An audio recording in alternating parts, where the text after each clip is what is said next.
What's up, everybody? Welcome to the Smoking Tire Podcast. Man, this episode is brought to you by ButcherBox. You can probably guess what ButcherBox is. It's a box from the butcher.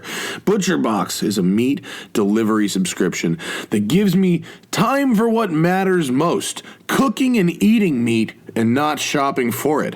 That's right. Every month they send a box of the highest quality meat for better prices than the grocery store, which gives you more time to spend cooking and sharing delicious meals with family and friends and less time at the store. See, every month, ButcherBox ships a curated selection of high-quality meat right to my house. All the meat is free of antibiotics and added hormones, and every single box has 9 to 11 pounds of meat, which is enough for 24 individual meals. This month, I've got ribeyes, I've got rib tips, I've got filet mignons, I've got some ground beef, I got chicken, and I got some salmon. It's all going down this month. The end of January and February is going to be fire, and they have their own box set up if you want to choose one of theirs, or you can customize it however you want. I got a special deal for you right now. Here you go. You get 2 pounds of salmon absolutely free, plus $20 off your first box if you go to butcherbox.com/tire. That's TIRE, or use promo code TIRE at checkout. Butcherbox.com/tire or code TIRE at checkout, and that will get you 2 pounds of salmon free plus $20 off your first box. These meats are delicious, folks. I've had them before, so this is not my first go-around. I know these things are tasty, and I'm going to start making these things on the daily, so watch my Instagram, butcherbox.com/tire. Delicious meats, folks. They come to you. Also, how about Crown & Caliber? We've been with Crown & Caliber for almost 3 years now, and really, guys, they are the best place to buy a secondhand luxury watch on the internet, whether it's Rolex, Omega, Patek, AP, you pick your brand, Breitling, Cartier. Crown & Caliber's got them, except Grand Seiko. They don't carry Grand Seiko. That's a separate deal. But if you are looking to buy a watch, or let's say I've gotten a couple emails recently from folks that have been like, I inherited a watch from my grandfather. I got a watch as a gift. It's not really for me. Maybe I want to sell it or trade it. Crown & Caliber will trade for your watch. They will also just straight up buy your watch. Or if you are interested in maybe a brand new Breitling and have an older watch, they've got a special deal going where you can trade in your old watch to Crown & Caliber for credit towards a brand new Breitling from their online store. It's a pretty cool setup. They have a bunch of watchmakers and technicians on staff to make sure that the watch you receive is the watch you expect to receive. Their photos on the website are legitimate. It's not just legitimate. They're the actual photos of the watch you're going to be receiving. And all watches come with a limited mechanical warranty, so that if it shows up and it doesn't work the way it's supposed to, even if it's a vintage watch, they will handle that. If you go to crownancaliber.com/TST, that's crownancaliber.com/TST, you can enter to win a Rolex Submariner. The Sub is a classy watch. You get once, you wear it for life. It's great. crownancaliber.com/TST. Enter to win that Rolex Submariner, and they're the only place you want to go for a secondhand luxury watch on the internet. What up, Spike Feresten? Hey. How are you? Welcome. Welcome to the program. Let me adjust your microphone, your camera. You have there cameras. it is. Look at that. Shit. I would have made myself up and do shaved. me a favor, Spike. Will you close that curtain behind you? It looks fucking janky. I'm literally looking at a trash can back there, buddy. A driving simulator back there. Yeah, there's an off driving simulator and a strangled trash student can. nurse. Let's go back to that shot. There he is, looking good. Hello, live audience. Thank you for joining us. Let's assume that we exist. I believe we did. It says that the stream health is healthy. So let's just fucking go with it.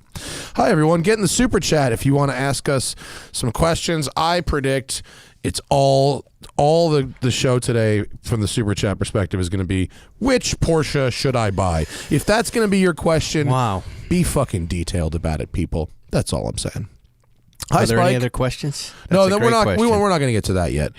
Just want to tell the people hi. You should follow Spike Feresten on the Instagrams. Yes. Spike Feresten. Mm-hmm. And you should get his podcast, Spike's Car Radio. from Podcast One or iTunes or wherever you get your podcasts. Guess what? What? Starting tomorrow, Spotify. Oh, really? We've just been added to Spotify. Nice. Are you? I'm not supposed to announce it until tomorrow. When does this post? Other than the live show tomorrow. So no. By the time you I hear know it, when it's it today. does. I know Today. but I'm excited about that. I listen to Spotify all the time. I know you're on Spotify, right?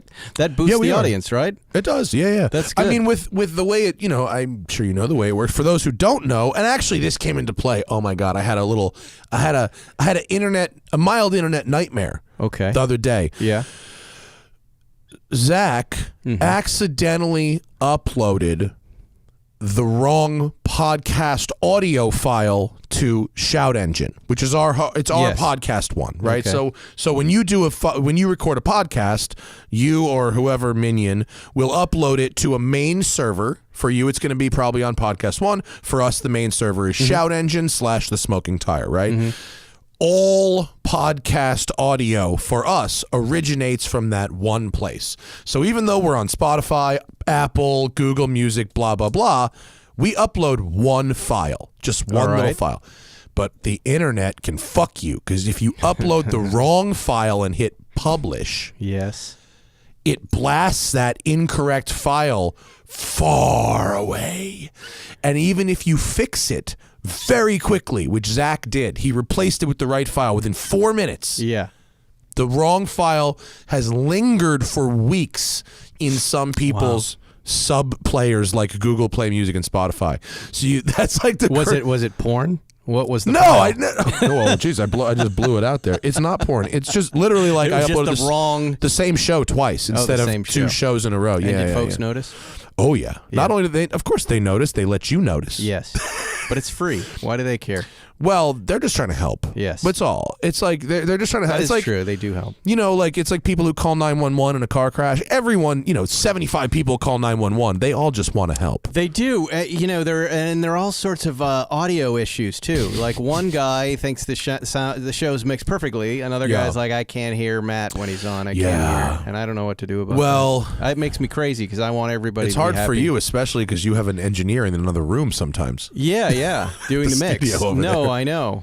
Well, it's worse just because of my psychology. I just want everybody to be happy. I'm trying to make course. shows for them to enjoy. I hear, like you, I'm sure hear, and we were talking about this. I was just driving up to Mammoth, and the way I got there and got back was Mark Maron. He got me there, and I want that show to work. He did a great show with DiCaprio and Where he Brad talked Pitt. about the audio being all fucked up because he was panicking And about by the getting way, it right. I did the same thing with Christian Bale. I mean, it was so nice to hear all his problems because I had just gone through them, and I think we were the only two people who could probably relate to those issues. I'm with you 100% on that stress. And the nervousness of just interviewing two guys instead of one is all difficult. However, the point I'm getting to is, the sound was a little off, Yes, and I it was. felt bad for my listeners. When mine's off, because when Look, you go it remotely, happens. it's hard. That I've had fails. I've gone out on shoots with cars and come back and the files are blank. Right. I've had batteries go That from would kill me.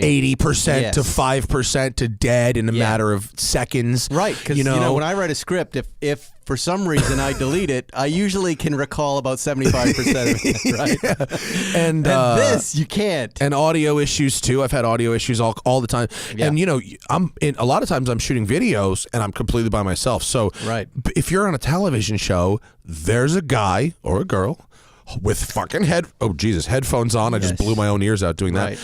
Making sure it's okay. And if it Yeah. fucks up, they go, take that line again. There was a pop. Yeah. I'm driving a race car with a helmet on and a Hans device, and I'm trying to keep this thing on the track and look like I'm going fast and actually go fast while glancing to the right to see if the little sound thinks, is that thing blinking orange? Like, fuck the stress. But I can understand when you're interviewing a celebrity that you're never going to get this opportunity again. Well, Mark Maron was. It's not that I've done before many times. What was the high degree of difficulty is two celebrities. Two celebrities I had never interviewed before. Right. And he was doing DiCaprio and Brad Pitt, which I imagine is its own. Oh my God, it's so special nightmare. so It is, stressful. Yeah, right? yeah, And yeah. I don't have a segment producer who, when I hosted a late night show, go, here are All your right, 5 here's what's going to happen. questions. You're going to interview Leonardo DiCaprio. Yeah, easy, by the way. But you have to also take Brad Pitt at the same time. That's actually like kind of a nightmare. Right. Well, you and I have done interviews together. Remember when we did Car of the Year? And it's just until you get a rhythm that takes years to kind of get. You either shut up and just let Matt talk, or you shut up and I just talk. We're jumping all over each other. It's tricky, and that's what I mean. It's hard to kind of dig into that.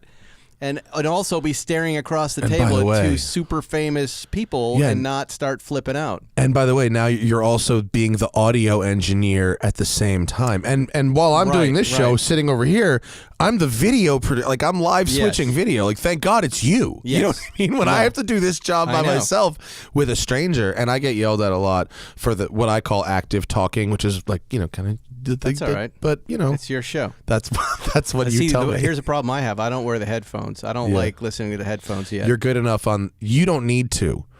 I wear them. But I mean, when I'm hosting the show, I should. No, it's not about that. I'm on location. That's probably true. Yes, that's probably true. Based on the Marin mic buzzing. It's probably true. Right? Because he was like, these Shure mics just go out. Well, so a couple things have happened. So going back to the talking about, the first person who calls 911 is helpful, and the 74 people after that are just annoying. Yeah. So we have like real audio files who listen to our show, right? So, and some of them listen on very nice equipment, much nicer equipment than we're actually recording it on. And so I try to listen to them, and some of them are really nice about it. And we do learn, and we learned something. So for the one person out there that complained about our bit rate, I asked Zach about it, and as it turns out, he was exporting files at a lower bit rate than I was exporting files, and we have agreed to increase the bit rate. So for everyone a couple people out there were complaining about this, we've increased it. Is this like Bitcoin? It's I think I just a understand richer, Bitcoin more than I do what you data. just said. You're getting more. It's a more data. Yeah. Wow. You're gonna get. Notice that, huh? Twice as much actual data, That's so impressive. it will be a higher quality sound. How did he it say makes it? the files bigger. Is the inconvenience, but it's worth it. Yeah. And he was right. That person was right. I went to school for music production and engineering. I couldn't tell you any of that. But did you go to music production and analog? Were you doing it with like tape? What were you doing it with? Well, we had some digital stuff. We had digital reverbs just invented. What year? There was what tape. year are we talking about? This is Berklee College of Music. This is the early '80s. So you were doing? Were you cutting tape? Yeah, we were cutting tape. For sure. Cutting tape to me seems one of those things I'm really glad I never had. Does it really stay together when it you does. put it back together? It weirdly does. Why does it stay? And mixing down to the tape, it does. It works. But as you're cutting it, you're going, what the fuck? Did you ever cut tape with video too, or just audio? Just audio. Just audio. The video shit seems crazy. Yeah, though in television in Letterman, one memorable night, I hadn't finished editing the Friday remote while Dave was upstairs in the Ed Sullivan Theater recording the show. Oh, no. And I had to run the video. I had to run the tape, the 3/4-inch tape, to the satellite booth so they could beam it and cut it into the show live. Oh, wow. So, the show wasn't taping. The show was airing wherever it airs first, I guess here in New York, and we had to run up, and then they sat there and they went, now, and they played the tape. Wow. And they cut in live, and then they cut back. That was fun. That's crazy. Television was nuts. It was very analog. And when you say I ran, you physically ran a roll of film. I was editing, going, come on. And they're like, get that fucking tape upstairs. And then you're running up the stairs to the next booth. It's so crazy. Live TV is so wild. And on Saturday Night Live, I used to handle photos for Weekend Updates. So I remember I used to, they didn't have the internet. You couldn't pick stuff off the internet. We had Paintbox. They're like, find me a picture of Snoopy with a football, but he's got to be frowning. And you're like, what? And then where do I even start you're looking running for into this? New York City, and occasionally I would go into the public library and just tear pages out of books and jam them in. That's crazy. It was fun, But, you learn how to get after it. Yeah. Well, now when you go into a TV studio, it's all fairly calm and streamlined, and things just kind of get sent around with a couple clicks of a button. Frequently, there aren't guys behind the cameras. They're robots. Yeah. Full robot cams. Full robots. Yeah, the robot crane cams are the jam. I like that. Letterman was a robot for 2 years. Oh, really? Yeah. How about that? He They got rid of Dave and just. Oh, you don't mean the cameraman? No, his inside. They made a Dave robot. His needs no introduction show is where he went on his robot face. Sure, Spike. Thanks for that joke. I noticed you've been driving that 992 Carrera S Plan Z-mobile around quite a bit. Yeah, I think it's pretty rad, isn't it? It's wonderful, but I think what I'm enjoying about it, and I also there it is. Pictures on your Instagram, S Feresten. Yeah. I'll talk about Speedster in a second, but Aventurine green because more relatable. Carrera S, the volume model, right? In theory, should not be as good as all these GT cars that you drive, but I think this is like the best gasoline-powered daily driver you can have. Yeah, pretty much. And I'm doing that right now.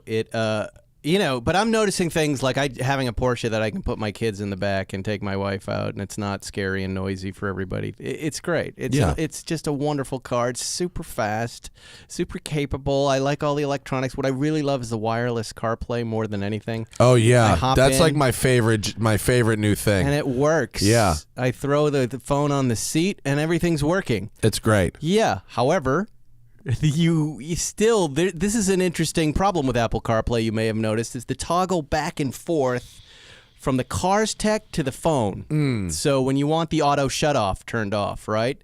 You jump in the car, it automatically goes to CarPlay, and then you're driving, you come to a light, and the engine turns off. You can either put it on Sport or Sport Plus to bypass that, but you really don't want to do that. You just want to hit that little button. You can't get to that button. Oh, is there not a manual button anymore? You have to go to the car menu. Oh, okay. You have to exit the CarPlay menu to do it. And I have not figured this out yet, so is the remote for the garage. I gave myself 45 minutes one day to try to figure out how to get my garage. It used to just be the little button, right? It's not up there anymore? No. It's it's integrated into that system. What about? So you have to jump menus around to get into it. I know you're not going to like this recommendation. I got what my about, regular one. I just put it on the visor. What about voice control? Can you say, "Hey Porsche, open my garage"? I don't think it can do that because it doesn't know the code just yet. Do you think it can? Yeah, because I think when I was doing my review, here's why I know this, because when I was doing my review, I kept saying something that sounded kind of like "Hey Porsche," right?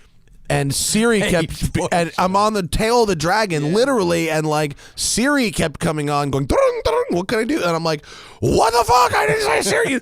But someone in the comments was like, "Hey, Porsche has this thing where if you say 'Hey Porsche,' it's a Siri-like function." Really? Yeah. So you might be able to, that might not be what you want to hear, but that might be the way to do it. Way to do it. Hey Porsche, can you have some phone sex with Hey Siri?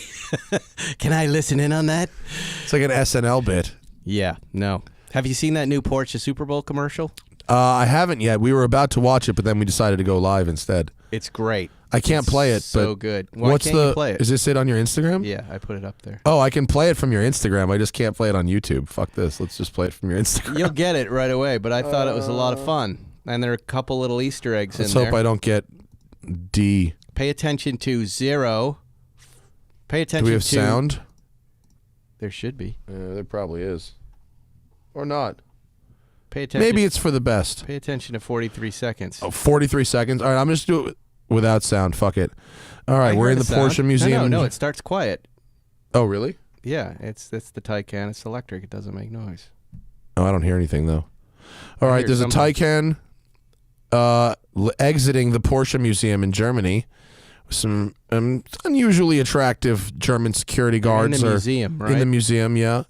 And the Taycan Turbo S just gets in the elevator. Security guard realizes something's going on, and it's just decided, like, I'm just gonna have a go out. Let me move this window. They take all of the cars from the museum and chase the thief. What? In the Taycan. And they start mobbing in these other cars? Yes, and does someone take and the tractor? Yes. Look at 43. Oh, at 43. bro. GT3. Did you see it? Oh, this is the coolest. I'm trying to move this around so we don't get like frauded, so Porsche doesn't like fraud us right now. Oh, they're going to be happy. Oh, and these guys all just start mobbing out of the Porsche Museum in these GT cars. Yeah. This is extremely it's ill. Cool. I like they threw in the burqa. They threw in a person driving. Is she wearing a burqa? Yeah. Is this a Saudi driving thing? Look at this beat right here. You won't get better this beat chicken than here this? when they go by the police very slowly. On the day I got a speeding ticket, it made me feel better. And they're all Especially just when cruising. she ducks down in the GT2 RS, which I was in when I got mine. And then there's they're all race cars just cruising on by over these bridge into the hills in the sunset. That cool, black right? gentleman certainly seemed like he was having a good time. As does. Oh, is burqa woman driving the Taycan? No, that's the thief. Oh, okay. There's burqa woman. I'm not really sure what she's driving, but this is great. Well, it's a woman in a burqa. Tractor beat, little levity, dropped in. The tractor beat is good. Mobbing. 992. There's all. This is great. And now they're all just. They've scattered across the German countryside. It seems. This is excellent. It's good, right? Yeah, I They want to did a watch good this with job. sound when I get home. I really hope I don't get like sued for playing this. And it's editorial, right? Aren't we? We're This commenting is why on they it. put it on YouTube. Don't worry about it. You can't. You know you're not allowed to say Super Bowl though. You're supposed Oh, I to say can't. This is the big game. It's the commercial for the big game. They've whatever. the cars have all blocked the dam. I really like that they included the 917. That's very fun. And the new GT3 is in the commercial. I up like on it. the left at 43 seconds. Oh, they snuck it You in can at check it 43? out. All right, Yeah, hang on. Easter Let's egg find city. out. All right, we're going to pause at 43 seconds and we'll go see it. 43. There it is. Oh, look See at it that. up there in Okay. the corner. Top right. Yeah, Top right is this. There's a new GT3. There it is. It's blue. Is that blue? Like a looks like it. possible Miami blue or Looks like blue it. gray? Yeah. How about that? Go Porsche Super Bowl commercial. All right, do you think they're not gonna play a 2-minute and 28-second commercial in the Super Bowl? Are they? They're too cheap to do that. They will not do that. That's got to right? be what, like $7 million for 228 in the Super Bowl? Yeah. In the big game, excuse me. They're not going to do that. In the big game. They're going to do a minute, right, or 30 seconds. You can Right. cut that down, make it fast. Right? Yeah. Isn't that the idea? But they Man. do it up way ahead of time to get some play. Obviously, they want us talking about it. And we are. And I'm you like it, excited. right? Not Yeah, bad. and I just read a story which I tweeted earlier today that I don't know if it was Inside EVs. Let me check my Twitter. One of the outlets, and I'll find the tweet and I'll tell you who it is in a second. One of the outlets went on a press junket type event like I went on with 992. And here it is. Inside EVs went on a 436-mile drive with the Taycan Turbo, and they found that it went 20% better than the EPA's range without Really? even trying. Really? Which Zach Clapman, Yeah. who was out with JF, he can't really talk about it, but he ain't here. And I can talk about the thing that he did while he's Sure. not around. Yeah. It's not embargoed or anything, but he was working for Porsche as a cameraman and producer, just not editorially, no opinions, just filming the fucking B-roll for the car.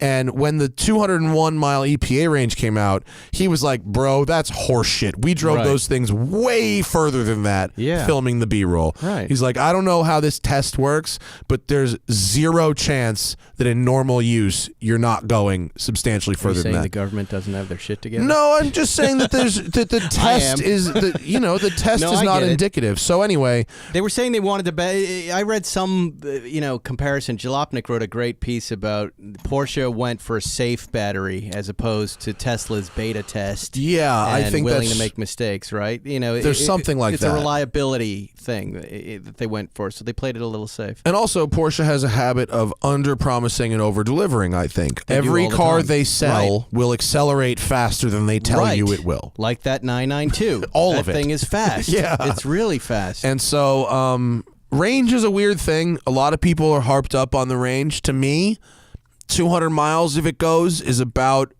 fine for me for daily use. It's more about charge speed than it is range and availability of charge. Here's what I think it's about, is that commercial we just played, which is cool.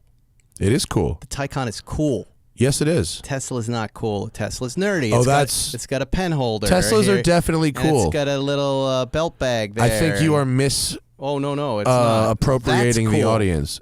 That's cool for us. Tesla is techie and it's a nerd. I think a lot of people want their car to be their phone, dude. I think a lot of people want cool. A lot of Porsche buyers. A lot of Porsche buyers too. I think they're going to sell a shitload of Taycans. I'm not concerned about that in the least. e-tron GTs. That looks great too. Those deals are beautiful. Those are, If you ask me, I want an EV. Have you driven this yet? You drove it, right? Yeah. I have a video. It's so. I mean, it's batshit. You have a choice between a Tesla and this. What are you picking? Oh, it's an easy choice for me. It's an easy choice for me. What is it?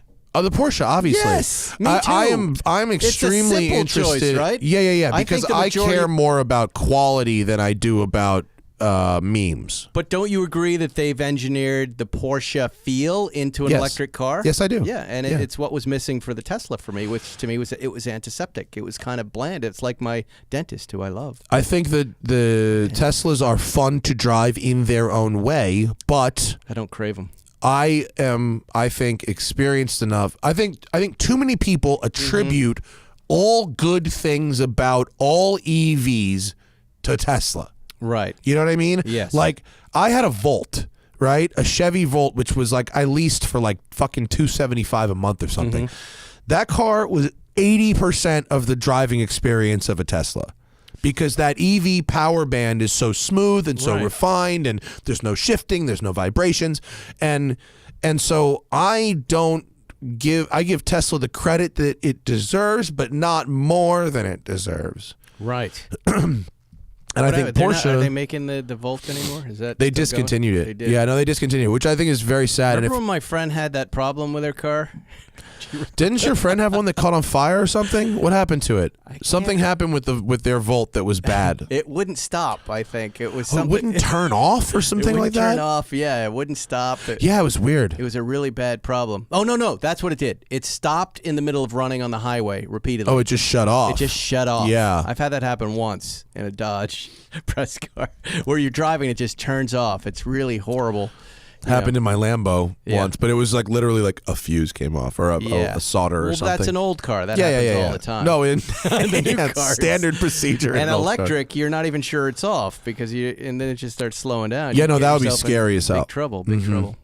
But I'm personally very excited for the Taycan 4S, the more regular one actually, because I'm not in the price bracket for this by a long shot. Hugely expensive. It's crazy expensive. Yeah, it is. But I mean, holy hell! I mean, it's a fucking dragster, isn't it? Yeah, it I mean, my it's wife bananas. Scream. She lost her mind. Yeah, and especially when you dissociate the noise and there's nothing else, right? Well. I mean, on the other end of the spectrum, like we just had with smoky air, and your eyes are itching. But look at this on the other end of the spectrum. I've been driving this, which is a silver, badgeless, fucking stock wheels Jeep Grand Cherokee. That has 1,000 horsepower. Wait, is this from Hennessy?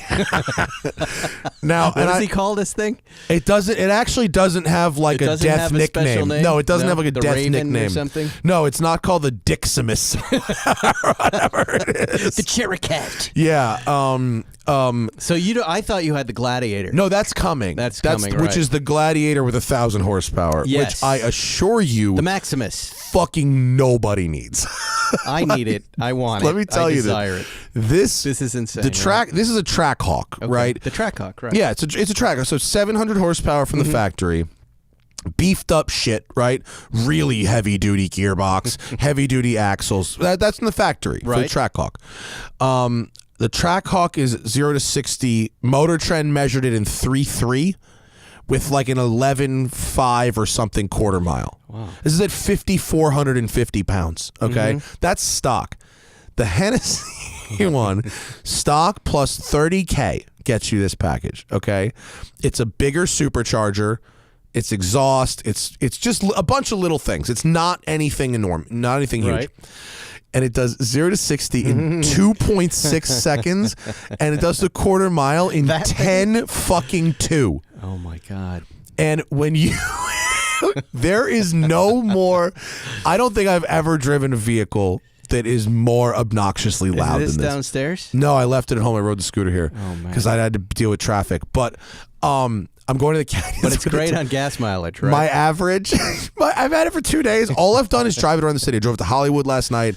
That's it. He's No, I haven't left 8 the city. times. I am averaging 7. 7. But listen, Vintage Ferrari. But let me tell you something, though. 7, yes. I am. In a second, we can talk about how I'm morally conflicted about the sheer existence of this fucking thing, which I am. I am as like a literal. I'm fine with it. I'm conflicted about it a little bit. The conspicuous Well, not consumption everybody's going to be driving this. Of course right? not. Niche vehicle. So it doesn't matter. Yeah. Right. I agree with you there. What happened? I just knocked something off the table. Don't worry about it. But it's not only is it obnoxiously loud, it has blower whine like a fucking gasser, like a screeching harpy blower whine. I love this. And when you start it, every car alarm in Whole Foods goes off. It's you can't help it. But then you stop and think and go, 1,000 fucking horsepower. Yeah. And then everything works. It's a normal ass Jeep. Like, it doesn't ride like shit. It's got CarPlay. You know what I mean? Like, it's got the regular automatic gearbox. Like, amazing, huh? it's a totally normal. Like 20 years ago, imagine someone told you could buy a Jeep with 1,000 horsepower, and there would be absolutely nothing abnormal about handing your wife the key fob and saying, "Just put it in D. It's fine." And then when you hit the gas pedal, the sound that comes out of this thing, I've never heard anything so loud on the street. It's great. fucking crazy. I'm doing a video of it tomorrow. It's really, really. I would want a big LED light on the front of it. Just A big to make light points. bar. Yeah, just a light bar. That's it. That's the only thing I would add. Hennessy's great, isn't he? I just saw him up in Arizona for the auctions. And he comes over and, he's shaking hands and doing his thing. But you're right. When you drive these cars, they're insane, but they're drivable in the city, which is the most impressive Which is crazy. thing, right? It's a totally civil 1,000 Right. horsepower, aside from the sound. Right. How is he doing that? I think what helps, first He's off, just the done a fact lot that of them, the right? fact that cars are coming from the factory with 700 horsepower Right. helps. Yeah. And that they're coming with forced induction, right? Because now they're coming with beefed up internals and lowered compression. They're optimized for furthering that forced induction as opposed to taking an NA motor, putting a supercharger on it, Right. and now you're running a higher compression but with boost and your risks are more. So these Hellcat engines are really capable of like 1,200 horsepower. It's just a matter of how big the blower is that you put on it. So if you tried to take the stock blower and overclock it, you can only go so far. But replacing that blower with a bigger displacement blower, it doesn't have to work so hard to move as more air. And because it's a Jeep, you've got this massive frontal area. So big radiators, big coolers, tons of air coming in. It's not like boosting up a mid-engine car where you've got these little slits on the side that have to do all the cooling. These huge front area cars like Camaros and shit and Challengers and you can get so much air in there that you can run a lot of power and keep it cool, Plus, you pull up next to this guy in your Prius and you're going to think, I can beat him. It's a right? You that's look a at it and you're sleeper. like, that's not a fast car. Yeah, as long as it's not running. And if it's running, it's going to drop everything. if it's running, something's going it's on. so much fun. It's hilarious. What about, how does the warranty work? Like when I deliver that new car to Hennessy. The sheet on it says a year 12,000. Okay. 1 year 12,000 miles So on he's the build. got his own deal. He does. Okay. Yeah. That's good. And people, people say what they say about John, and not all of it is untrue. Some of it is true, some of it is untrue. But the fact is this, from my perspective, what I like about Hennessy as a company, they deliver like 400 cars a year. Wow. So that whole shit about them taking parts off of people's cars and stuff, you're not sending him a car anymore. There are no people's cars. The only cars that show up at Hennessy's shop come on semi-trucks direct from manufacturers and dealers. Only new cars, right? Right. So, and what I like is, as an evaluator, it's hard for me to evaluate a tuner car because there's so many different things you can do. When I evaluate a Hennessy car, that's the package. Right. The thing I'm driving is the thing that you get if you write the check. It's not this one-off crazy thing, and how do I even evaluate it? So that's what's cool. It's almost like a production car in that here's the demo, go do whatever you want, have fun, here's the sheet, this is what you have, and this is what they get. So I like that. And they work. They tend to work. They're fun. They tend to work. Boy, you could have some good times in this one. Morally. Morally. To well, go you know, it reminds to take me a of Letterman. 5,400-pound Remember vehicle. when Newman and Letterman and they were building those? I think Pete Brock was building them. Those the Volvo estate cars with 900 horsepower. They didn't. They were great, but they didn't quite work. Right. You know what I mean? Yeah, no, these now tend to you've got work. something that'll actually do it, and nobody knows what you have. You can have some fun in that. These tend to work pretty good. It's very, very silly though, and the blower whine is so obnoxious. That's great. So fucked up. Wow. I drove it to a post Grammy party last night. Yeah, I saw you were there. How does Matt Farah get to the Sony party? By the way, I'm working with Sony right now. Are you? Yeah, it's literally Hannah's cousin was the party planner. Hannah's cousin is like a pretty heavy hitter party planner. Like did Serena Williams' wedding. What's her name? My cousin. Her cousin. Yeah. Shira. Yeah. Shira She's the party Citron. planner? Yeah. She rules. Yeah. And so she planned the party. And so we got to go. So who was there? In terms of the celebs? Was Fetty Wap there? No. Was Jimmy Smits there? Jimmy Smits, the actor? I have no idea. Who was Machine Gun Kelly was there. Okay. BTS was there. Okay. The Korean pop band. Yep. Diplo was there. Oh, I like him. Rashida Jones that we saw. Oh, yeah? I said hi to Phil Collins. I saw that. Not Phil Collins. Weirdly, Howard Stern was talking about Phil Collins. Not Phil Collins. Oh. Phil Collin. Oh, do you know the difference? I don't know. Phil Collins, drummer from Genesis, obviously. Phil Collin, Collen, is the guitar player from Def Leppard. Oh, wow. Yeah. Well, yeah. I think Howard got the better meat. I would have liked to have met Phil Collins as well, but I didn't. I got to meet the guitar player from Def Leppard. And my wife got to meet Haim, the three girls. And they were very excited by that. And my cousin Citron, Shira Citron, did an amazing job planning the party. It was awesome. Wow. But I drove this. What happens at this party though? Is there a band playing? Is there a DJ playing? There was a DJ. There was pretty good food, and there was a fully open bar. It was really nice. Yeah, it was great. Did anybody win Grammys? Did you see any Grammys? Yeah, no. And Lil Nas X was there too, and they won. They won Grammys for things. Wow. What is this controversy with the Grammys going on with this woman who was fired for I don't know. I missed this. What is it? I couldn't figure it out. She was running. She was on the Grammy committee, or she was running the organization that does it, and then she was fired for some sort of inappropriate contact. But it was a woman. Oh, I don't know. She's a woman. I don't know. I missed this one. Hostile work environment, something, but it didn't add up. And then she was on Huffington Post saying this is just because it's a male-controlled. I thought you might clear this up. I don't know. Me. I've kind of been away from the. I got to admit the Kobe thing took me away from other news. Shocking, right? Yeah, it's fucking crazy, isn't it? Neither of us are basketball fans. No, and but it's such an LA. I'm a Celtics fan. Yeah, and Kobe in his helicopter is such an LA thing. It was such a thing that he would take his. Oh, you didn't know about that? That he would fly around in a helicopter? I understand why he would do it. I do too. With the traffic. But I was writing that day, and I came down to my kitchen, and I'm watching. I was just catching up with impeachment or whatever was going on there. Phone's ringing, dude.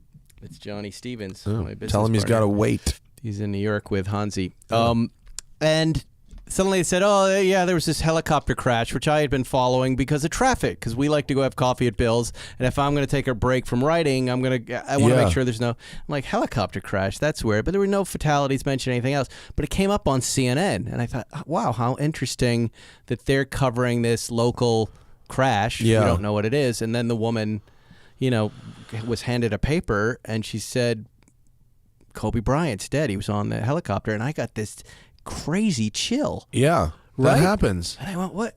I don't know him. I'm not a Laker fan, but it freaked me out. Yeah. And then the news just got worse about his daughter, and you could just and her friend and her friend's parents and the coaches. It just continues to get. They kept getting more and more people on the helicopter. Right. I think they stopped at 9. Right, 9 is where it stopped. Yeah. But I don't know. There's not much you can say other than No, it's incredibly like sad and super tragic sad. and interesting that it affected so many. Yeah, right? And I don't know. I obviously today is like the day or whatever after, so they haven't announced. By the time you guys hear this, they haven't announced what the cause of the crash they're was. Talking about it already. It's fog. It was. I mean, I went to the.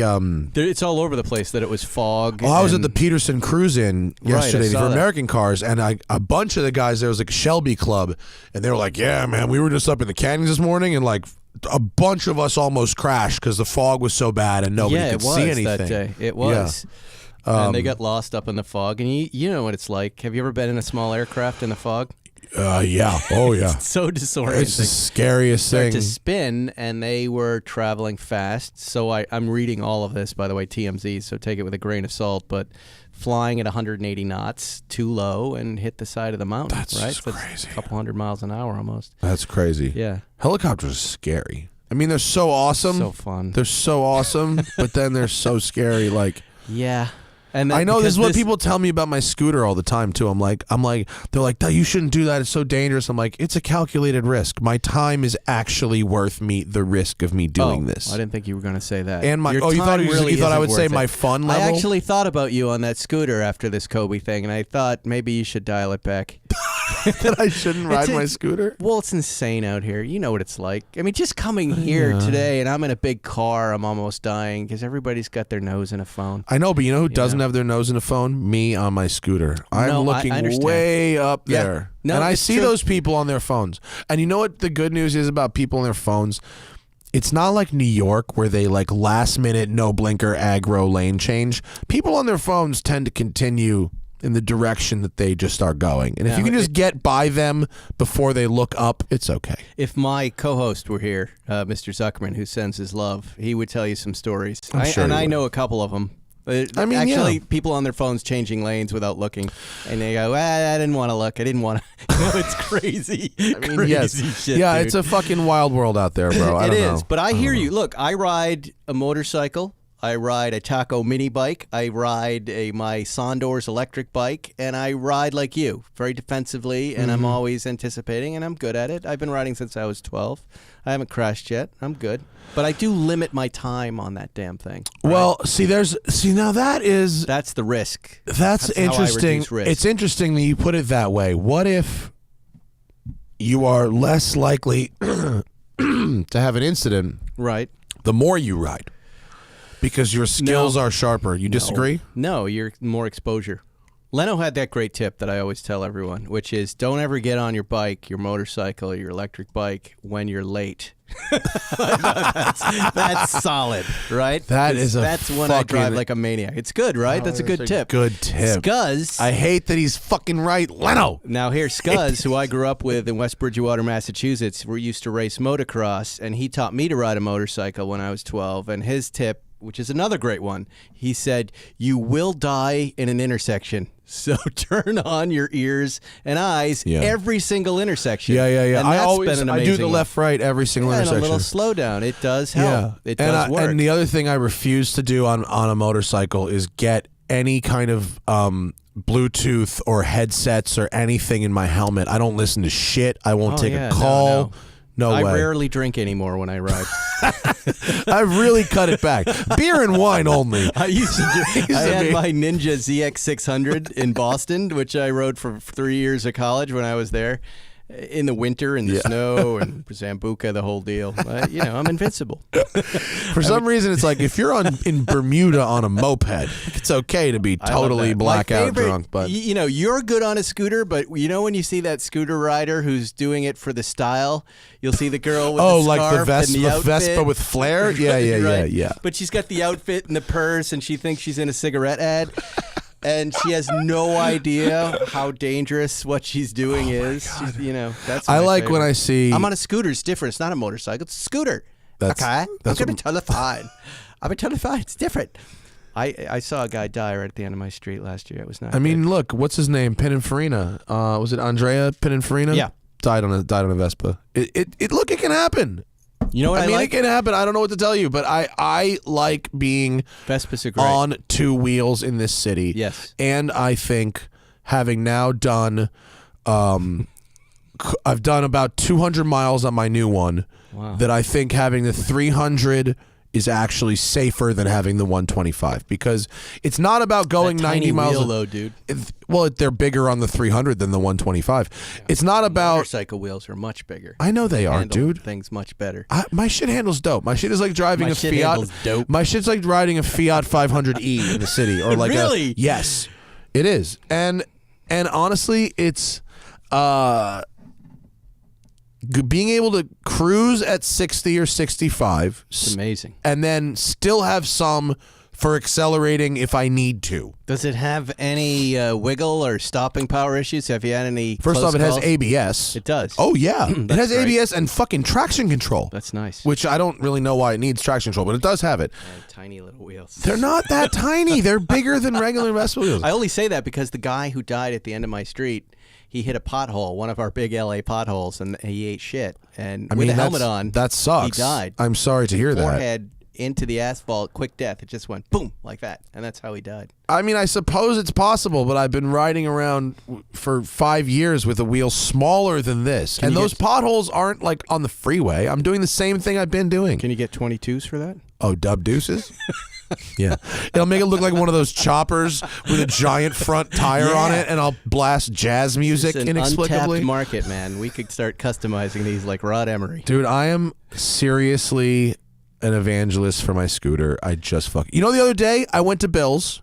Okay. Look, I'm all for I went to Bill's I in the just worry scooter. about you. I just don't want you to get hurt. That's all. Without doing anything reckless. Seriously, without doing anything reckless. Only lane splitting at red lights. Okay. I got from Bill's to West Side Collector Car Storage in 29 minutes. 29 minutes. That's huge. It would have been an hour and 10 in a car. Yeah. This is I mean, that's just great. Yeah. It's not just about getting there faster. It's about that peace of mind of moving through traffic. They're safer. These Matt. fucking people are all stopped, and I'm moving. Hitting the weed, were you? Huh? Not that exact moment. I needed both hands for scooting. Right. Be careful, son. Be careful. Get in the super chat, folks, if you want to talk about some things.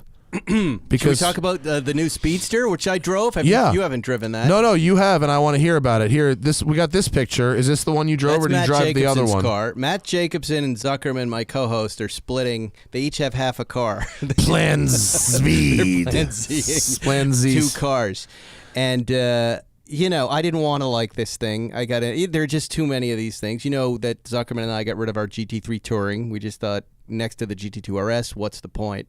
Really? I wish I knew that. Did you get good money for it when you sold it? Yeah, we made some little money. You made money on it? Got out of it clean. Did you? Yeah, that's fantastic. After driving it for over a year, I'm pretty sure. One of these days I'm going to buy one of those if they ever get cheaper. This, well, hold on. That's what you would want right there. The Speedster? So now I got in this car expecting a GT3 convertible, right? That's how it's kind of filtered down to me, not paying attention to anything. And what I soon discovered driving the car was this is a 911R convertible.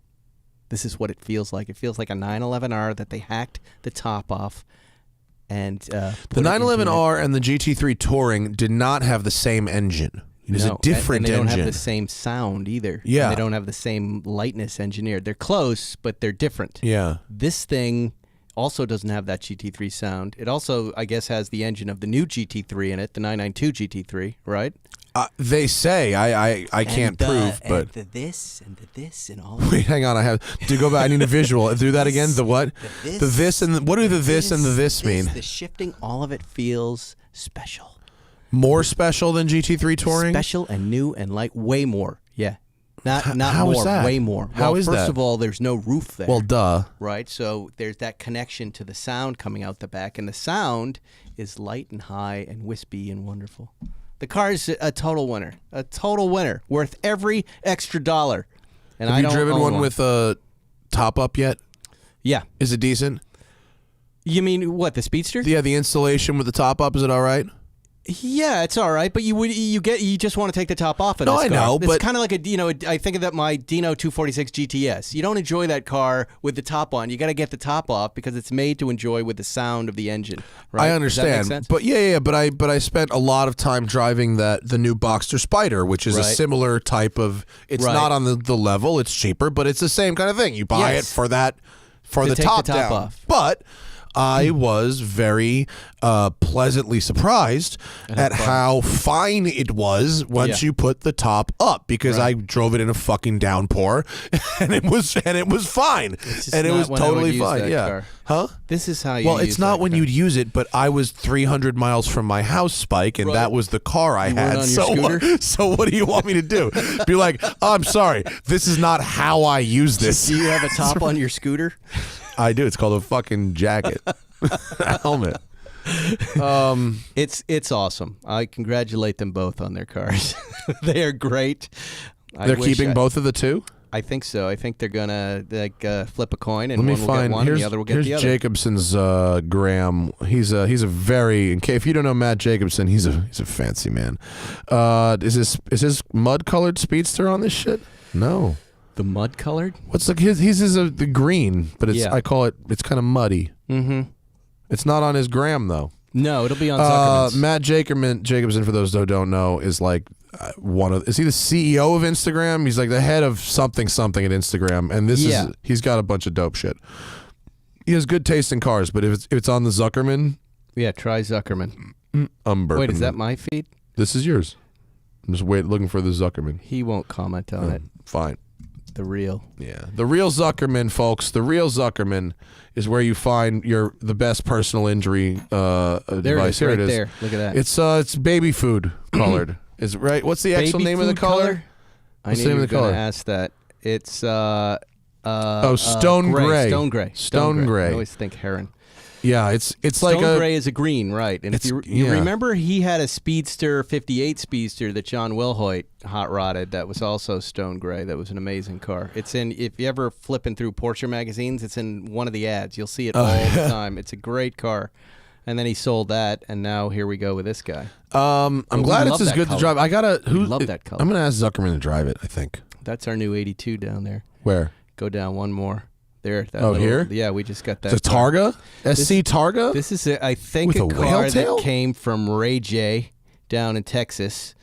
RPM Motorsports, is that his deal?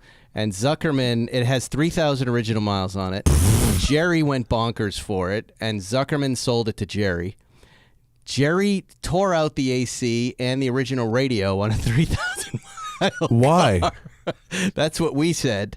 And then said, you know what, I'm done with this. I don't want it. It's the most Seinfeld thing You guys want ever. it? And then so Zuckerman and I both said yes. Well, Zuckerman actually didn't respond. I said, we'll take it. I answered on his behalf because I know how much Zuckerman loves to drive it, and I said I would split it with him. And it just came back to us. It's got one of those newfangled Porsche radios in it, those modern ones. Oh, that you can Bluetooth. That's why. You know how much those fucking things cost? No. They're $2,600. Really? Yeah. And I don't mind the AC being out. I'm not going to drive that car when it's hot anyways. But look Why how beautiful it is. he just took it out? We do that all the time to these old 911s. You tear out the AC. Extra weight. It looks better without it. Okay. Right? I mean, I guess. It never works right. I mean, I guess it's different because I only have one 911 and I drive it and it's hot. With old cars, you don't generally drive them when they're really hot. And you have the Jaguar. You would drive that if it were 100 degrees out. With these things in California this time of year. Well, I'm taking my 911 on the Safari Rally, which is Lee and the guys are putting it on. It's for Keen Safaris, and I think they're accepting applications from non-Keen Safaris. And we're going to starting in Phoenix, and we're driving off-road to Las Vegas. No way. 300 and something miles off-road in the Keen Safari cars, which I'm like super, super stoked on. That'll be really fun. Yeah. And I have air conditioning in my car. Let me ask you a little, and I don't even know the exact number on this 82 car, but when Jerry buys something like this, freaks out about it, and he goes, oh, I'm tired of it. You fucking take it. No, he used it for a couple summers, I think. Okay. Well, whenever. At what point does the money negotiation happen? There was no negotiation. You just give him whatever whatever he paid for it, we paid him back for it. Okay, that's it. All right, cool. The car just changed hands. That's simple. With Jerry's one of the fairest guys out there with all of us. Well, he's great. When you're never going to run out. I mean, what's the fucking... He works hard. Of course. No. Of course he does. I am by no means suggesting the man hasn't earned it. I'm just saying he was not going to run out. Zuckerman paid a price for it. Jerry paid that same price. We paid for it back. It's a really frankly, weird combo. If anything, I don't think it's appreciated. It's probably gone down. However, 3,000 original miles. It's beautiful, right? And it's the year Zuckerman and I both graduated high school, 82. So we're trying to live that stupid car. Because don't you have another one that's like 20,000 miles? 87, yeah. It's like, is there much of a difference between 3,000 miles and 20,000 miles in feels? When I drive it. Do you plan to drive this thing? I hope so. Because the problem with these ultra low miles is we don't save cars for anybody else. Like with that car you were just talking about, the silver black one, we're already up to 27,000 miles on it.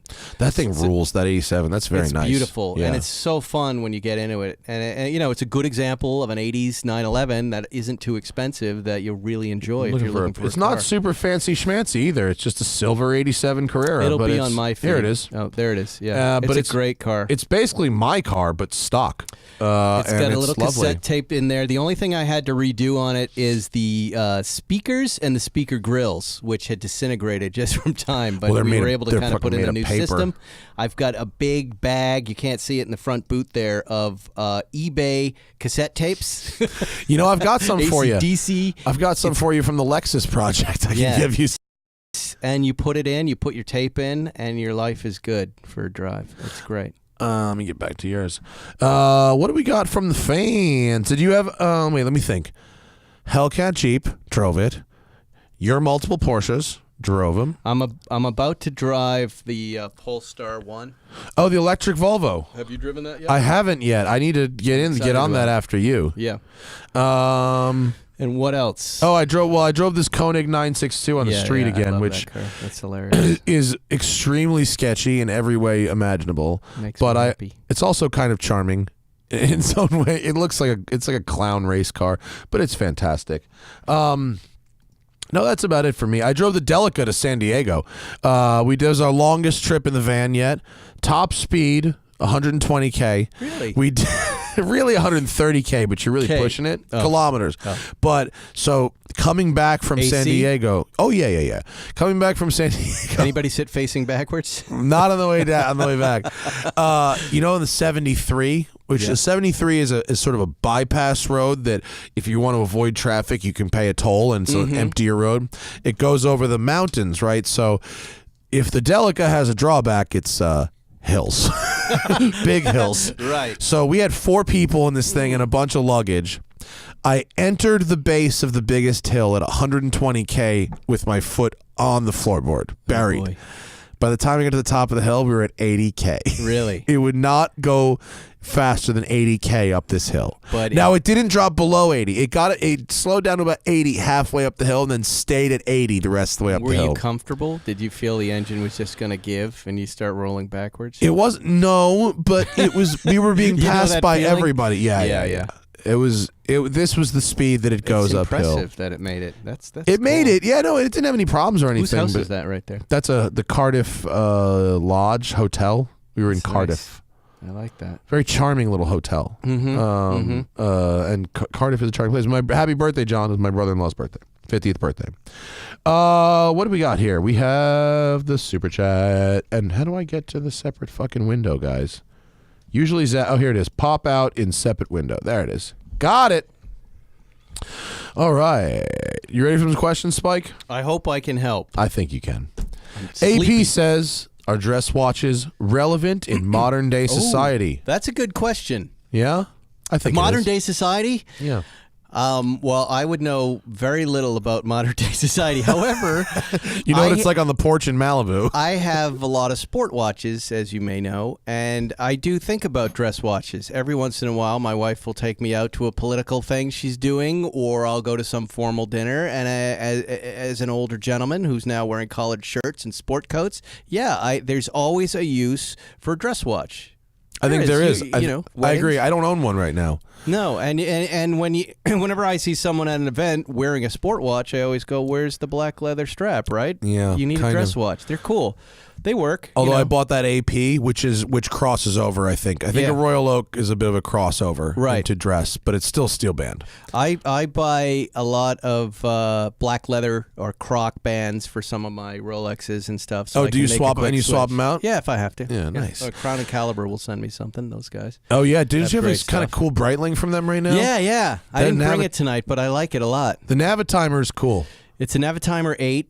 In rose gold. I've never worn rose gold before. How does it feel? I feel like you had a good Massachusetts insurance salesman on a a golf course. It's Where wonderful. is it? Here's a picture of Zuckerman wearing it. I put him up. Look at that It's a good watch. look. Yeah. It's good. The old Navitimer, the traditional Navitimer, I got one as a demo from Crown and Caliber, and it's one of the only watches that strangers actually would compliment me on, like in the street. Interesting. Russell Peters was on the podcast this morning. We were talking about Breitlings and how they're like the Mercedes of the watch world. Yeah, they're expensive, they're wonderful, but they just go down easily identifiable. Yeah, they're hard to sell. Strong afterwards. depreciation, but still we love them. Yeah, and my friend Kristen Lee writes for Jalopnik. Yeah, is driving I think the new S class this week, and she sent me a picture of an Mercedes is the IWC crossover. And they've had in the AMG models, and at least probably the lower ones too, but I know for sure the AMG models, an IWC Ingenieur-esque dash clock, right? The dial. And she sent me a picture. It's full digital now. It's an IWC skin on the digital clock. And she was like, how bad do they need the money? And I was like, pretty fucking bad. Yep. Sean Smith says, a question I like very much. Used 991.2 Carrera T's are down in the low 80s. Remember you drove that red one I had, Spike? Yep. Are they a good entry to 911 ownership versus a 997 C2S? I think it's a lot more expensive. A 997.2 should be cheaper than $80,000. Yeah, I don't think either of them are collectible at this point. They're great drivers, though. They're both great drivers, right. That Carrera T ruled. It was fun. Yeah, what's odd about it, though, is it's not quite a GT car. It's like masquerading as a GT car, and it, I almost think the 997 C2S has a purity to it that maybe the Carrera T doesn't.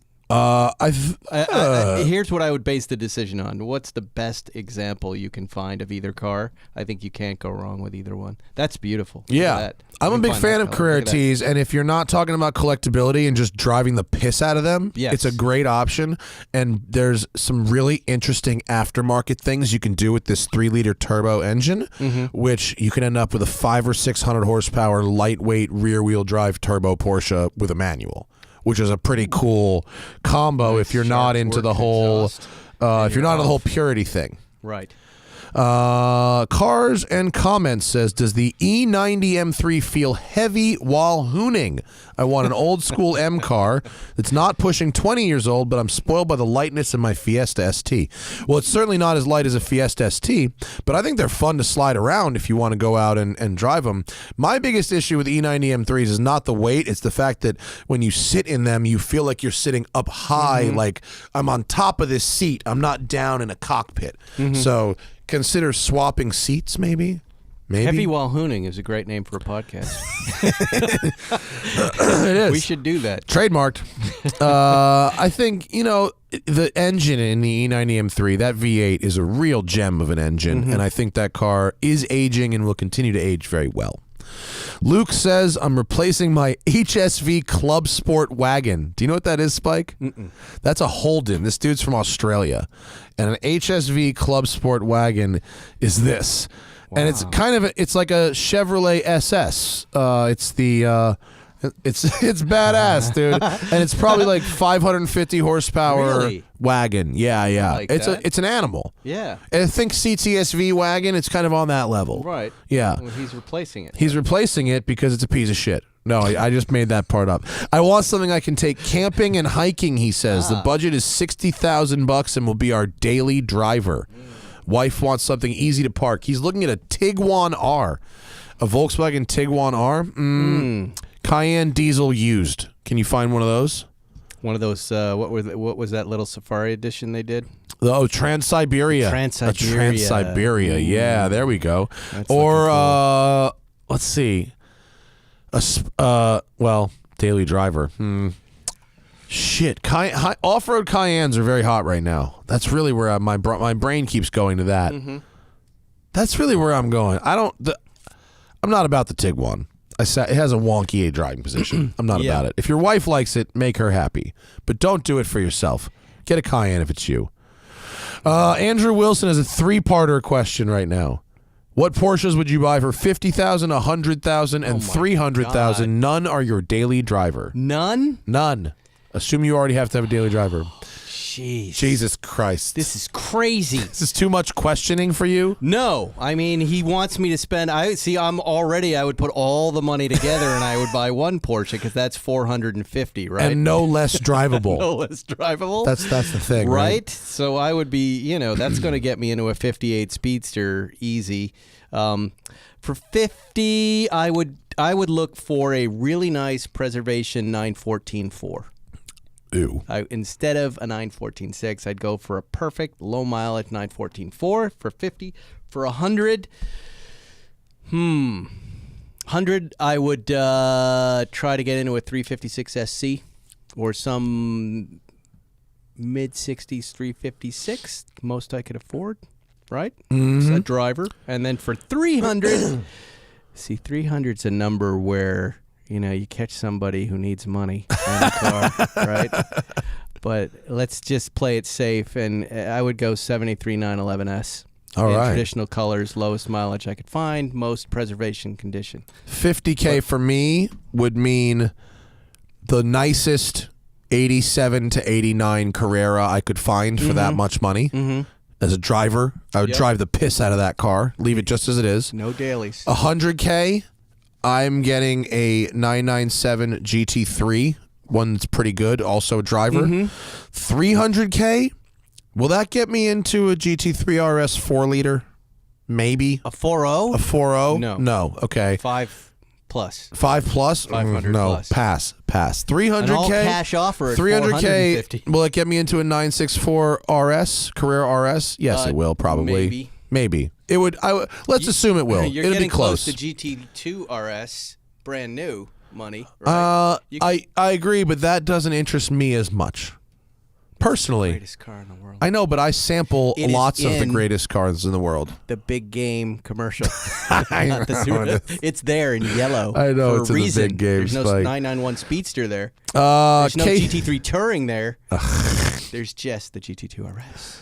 I know you love it. KC says, Spike, what are your feelings about 356 replicas with VW or Subaru motors, etc.? Okay.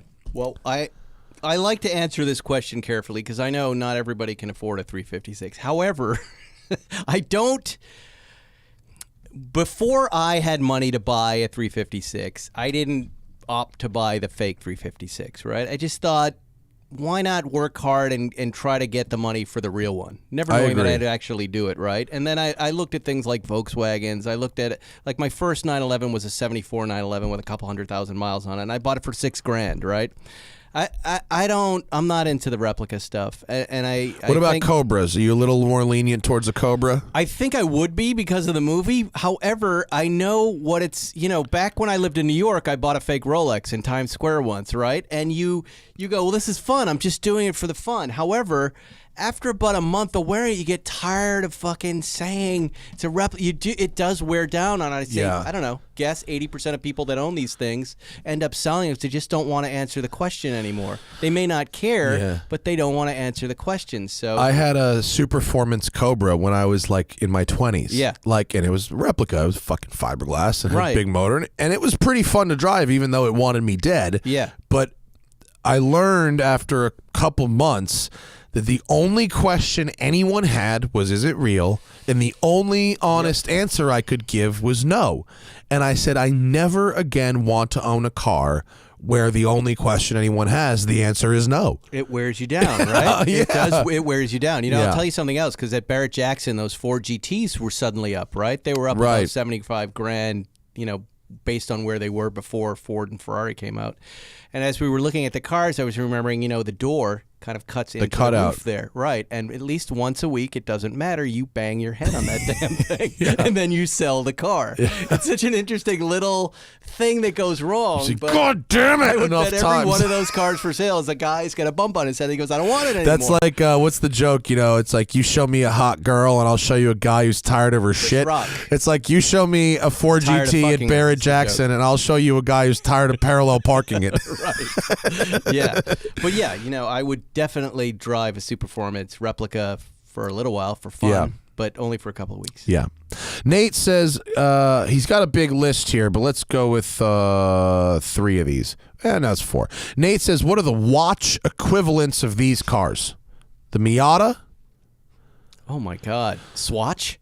I would say, yeah, actually, Swatch System Timex 51, maybe? or the Timex GMT. Yeah, it really gets your foot in the door. 911 is going to be a Timex Rolex Q? Submariner or Rolex GMT, right? Oh, is I it don't know 911? about that. No. No, it seems like more practical almost. I kind of think the Breitlings or the Tag, a Tag Heuer Carrera would be a 911. Would be a 911? Yeah, okay. yeah. Ferrari F40? Now you're getting into festooned, a Ferrari F40 and it's old too. Yeah. I don't know. What do you think? 90s Ferrari F40, like a Zenith El Primero, maybe? That's not bad. Zenith El Primero. Yeah, something big in gold. Yeah. Right? Or and a Delahaye. Delahaye is French, outlandish. Yeah. Now we're getting into really like an old Like Hamilton. avant-garde. How about one of those Vacheron porno watches that's Or got Frank- like animated people fucking on it? Frank Muller. Yeah, that guy. Frank Muller. Frank Muller. And for giggles, Cybertruck.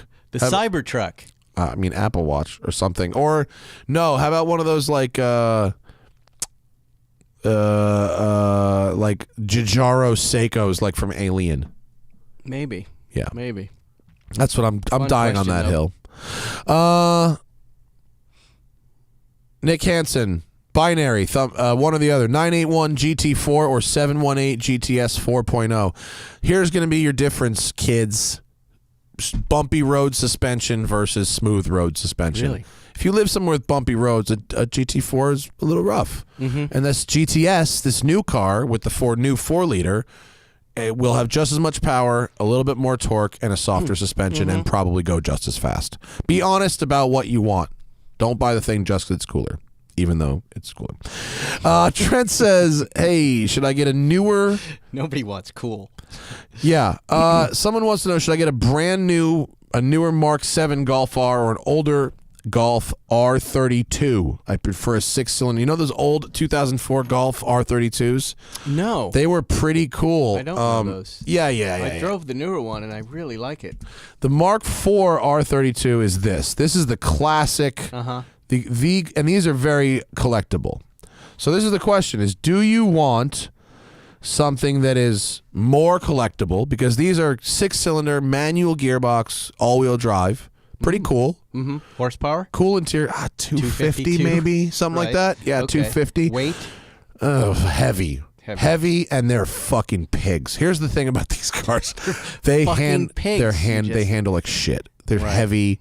They're pigs. These guys, these older ones. Yeah, but they look great. They sound awesome, and they're the ones that all the old school VW guys want. And they have really well made interiors compared to the modern. Why do they modern. like them if they handle like? Because they look cool. Oh, and they do sound look cool, great. Yeah. and it's a cool engine. Because VR6 is a unique Volkswagen thing, and dual exhaust, and they do sound neat. I like the blue. Here's the thing: if you want a daily driver, get the new car.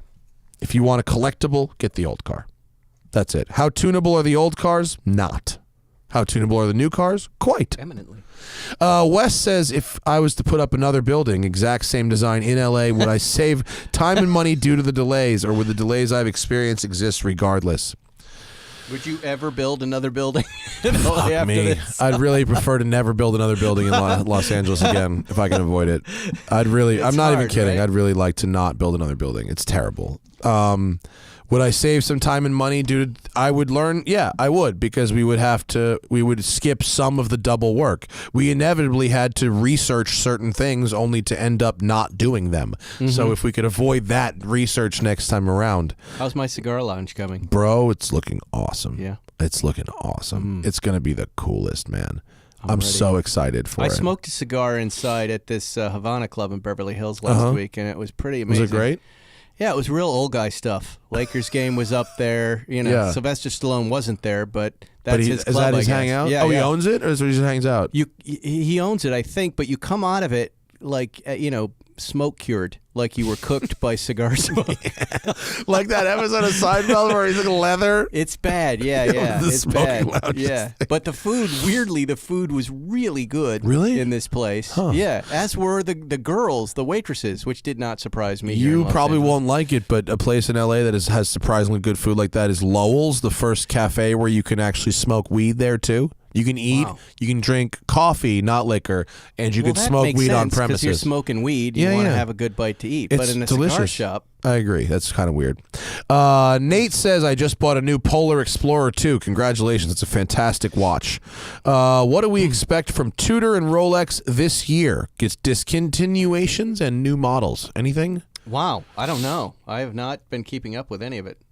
I would like. I mean, the thing about Rolex is like they changed the color of a bezel, and it's like huge news. It's We like, go. I know. Yeah, the Batman. Someone was emailing me about the Batman, the Jubilee or the oyster bracelet, and because now the oysters seem to be more valuable than well, the as soon as Jubilee. they start now there's a fixed number of them, Yeah. right? Once they stop making it, you get a fixed number. What is But that fixed number? I have no idea. You and I have interacted with Rolex every once in a while, and they never give up these numbers, but you can't have collectible things in the millions of, right? Yeah. It's not like they made 2,000 Batmans. There's probably like, what, 4 million of them? There's a lot of Batmans Yeah. out there. Yeah, It's impressive how they manage these prices, but any minute. it could all come crashing down. Yes, absolutely. And that's why Carl's advice, and Nate mentioned Carl, was to get rid of everything that wasn't the creme de la creme of blue chip items and to hold all those. But I don't know. Or buy things you enjoy wearing regardless of value. That's right? probably better advice. That you like. That's and when probably they go better advice. down, you enjoy it. I Having just owned recently cars over got long- rid of like 4 watches. I went from like 13 watches to 7. That's good. 2 sentimentals, 2 daily drivers, Right. 1 chronograph, Yes. and then 1 heavy hitter. And I want for nothing. And then Right. plus the gold Seiko for sketchy, grimy international travel or working on cars or whatever. That's good. But I feel like I want for nothing right now. I have all the Yes, watches 7 I want. or 8. That'll end. You'll find will. something comes across. and you have it. 1,000%. I had a Hoyer dive watch that I threw up on eBay, and by the way, I like to sell watches on eBay. It's fun. And it was getting nothing, right? So no bids. So I sent it to the guys at Jeff Stein over at On the Dash and said, take a look at this. I don't think this is right. I paid $1,000 for this watch maybe 20 years ago. And he said, yeah, he goes this and the bezel and that. And so I end the auction, right? Because he's like, it could be put together. He hooks me up with the 80s Hoyer dive watch guy. I think his name was Jeff Bristol. And he goes, send me some pictures. And he was so knowledgeable about what was wrong with this watch. And he could just look at it It's a and go, Frankenstein, basically. it wasn't. It was put together. So imagine that level of difficulty. It is all authentic parts, Just assembled by, yeah. but there were just some clues in the way the back plate was polished and there was no serial number. He goes, I think he just built this from parts, but the parts are actually valuable. How interesting. So did you strip it and sell it for parts? No, I don't have time for that. But he said, I have a friend who really would want something like this. Should I offer it to him as a chef in New Orleans? And I said, sure, whatever he wants. And he gave me a number that I thought was really fair. Oh, cool. He's super happy. I got it out the door, and now have a little hole that I can put something in my box. Perfect. For folks out there who are looking on the West Coast for a check like that, DC Vintage Watches is my plug for Hoyer and Seiko. What do you mean? What do they do? On eBay, there's so many of these put together Seikos from parts. Yeah, no, I know that. There's fakes everywhere. And Nick at DC Vintage Watches, he's a dealer, but he also can reality check a bunch of this Really? stuff. He has a good Instagram follow. He's always pulling apart and fakes. And what does he handle? What watches? Hoyer and Seiko. No way. Yeah. So what do? You send him the link of what you're Yeah, about to buy? and he can pretty much tell you if it's legit or not. Wow. Yeah. That's cool. He's the man. And if you actually want to buy something that you know is legit, you just buy it from him. Yep. I'm now being reminded that I have my Hoyer Viceroy over at Wanna Buy a Watch that was supposed to be returned to me. Go get that. What, shit. is it February yet? Almost. It's the 27th. No wonder there's another hole in my box. I like, 7 or 8 watches is, I hear that a lot, is the right amount to kind of rotate through. Yeah. And you do need a dress watch in there. I probably do. One of my I'm at sentimentals. 49. Really? I think so. One of my sentimentals is that trying. Ralph Lauren watch, which is a leather band. I like that dressy. watch. Yeah, Yeah, the time World Time is pretty cool. Yeah. It's a little I like big world, for a dress. See, but that's it's what cool. I like to travel with, a World Timer. Oh yeah. They're the best. And But the problem with that GMTs. one is it's World Time, but it's not waterproof. So I can't Well, why don't you get it waterproofed? get it waterproof. Is it not something that you can just seal it up? No. So, You can. it was never meant to be waterproof from the factory. I'd probably be very expensive. Joel Newton says he graduates at the end of this year and wants to buy a $2,000 used watch. What should he buy? He was thinking Speedmaster, and I think he's thinking right. Speedmaster or Seamaster is about where you want to be for 2K used, or any number of tags. There's a lot of good tags, Carreras I that you agree can with get you. I for mean, 2K. Ben Clymer says every man should own at least one Omega Speedmaster. I've had mine for over 20 years. I wear it all the time. They make it every year. There are plenty of them out there, so you can get a good deal. They all look the same, so just find one that you can afford. And it's a great watch. It's a handsome watch. It's got, you throw it on a NATO. I throw that watch on my leather and wear it as a dress watch. You can do a bunch of different stuff with Speedmasters. Yeah. Speedmaster's a good choice. And Seamasters also, there's a lot of options in Seamasters. Not as cool, but yeah. The only reason I wouldn't get a Speedmaster is some of them have really bad water resistance, and some of them are better than others. Yeah. Josh says, I daily a new Macan S. I'm thinking about getting a manual 9972 for a second car for fun. Should I get the turbo? Is it worth the $30K premium versus a Carrera S? Second car for fun. There's a purity, obviously, to not having a turbo. This is at a time where suddenly turbos became cool, right? The 9972. What year is that? So that's right about where we started loving turbos. Yeah. 9972 is about 10 years old at this point. However, I don't know. I always go for naturally aspirated. I would say the Carrera S is just as much fun. Yeah. It probably has better steering. It's not as fast, but it's less clinical. Right. I'd get the Carrera if the turbo- point is to be engaged. Right. Yeah. That car, when it came out, the turbo was for, the guys who in finance, the insurance They were salesmen, crazy the fast bankers. when those came out. They were, Yeah. but they're also quiet. Yeah. Ivan says, is it douchey to wear jackets or tees with vintage liveries, Martini Gulf or Rothmans? No names or banners, just colors. I don't want to look like a full douche. A full douche. So he... I don't know. So he those wants to vintage look like a half liveries, douche? yeah, they don't really do anything for me. Maybe it's because I wasn't alive when all those people were really racing, but like, I don't give a shit about a Martini livery that much.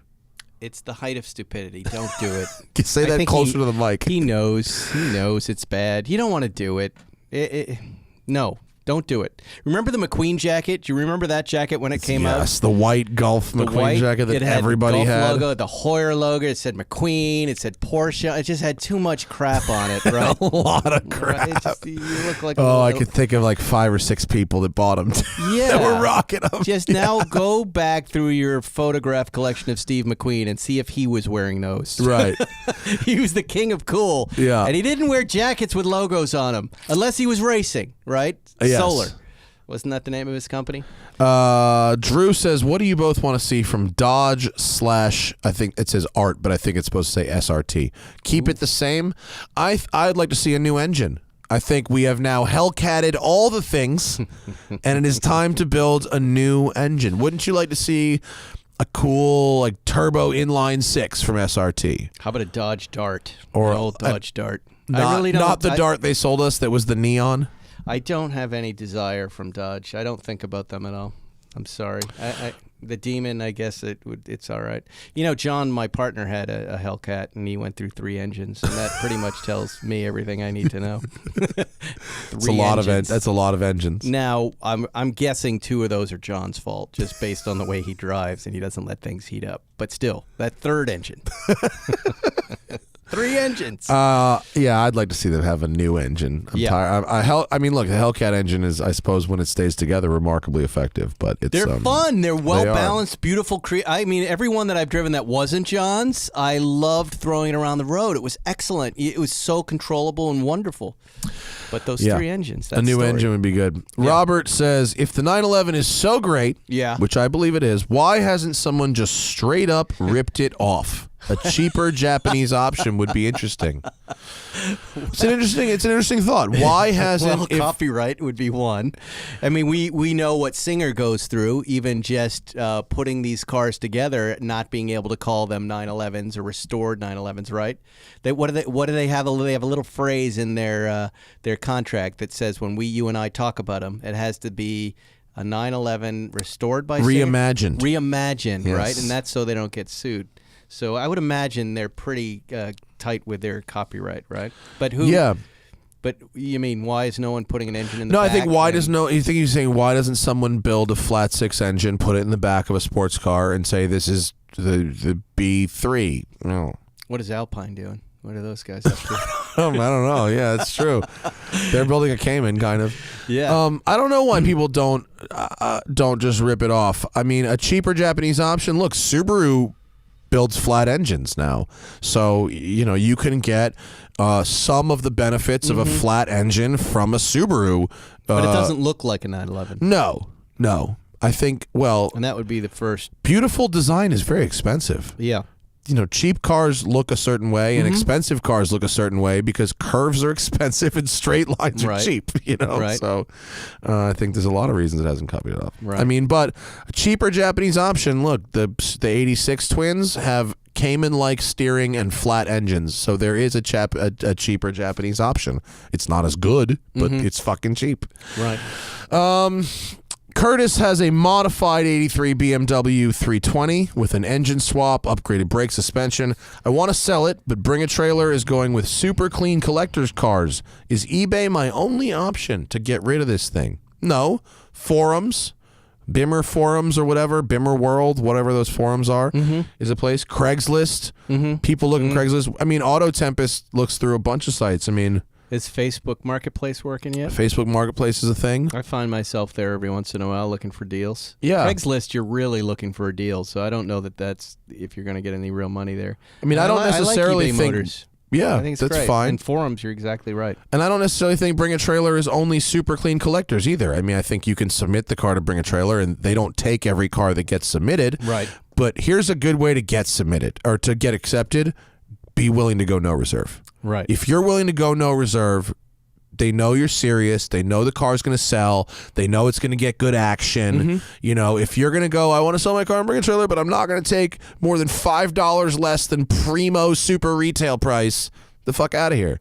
If I approach Bring a Trailer and I go, yo, I'm going to go no reserve, they're going to go, you're going in on Thursday, motherfucker. Right. So that's full my Barrett advice. Jackson. That's what Barrett Jackson does. Yeah. That's how they're selling cars. And if mentally that car's going to, if you've mentally said it's time for this car to go, let the market figure out what it's worth. But when you get screwed, you can get screwed. Like the FJ at Gooding. There was an FJ that went up at Gooding, Toyota FJ. And what happened? Estimate was 50 to 70. It sold for 27. Oh, no. And he went on no reserve? Yeah. I don't know. I didn't look at the car, but, that does happen. So you said when I was on your show that you thought it was funny at Barrett Jackson how lacking some of the descriptors were in the catalogs for some like primo dollar vehicles.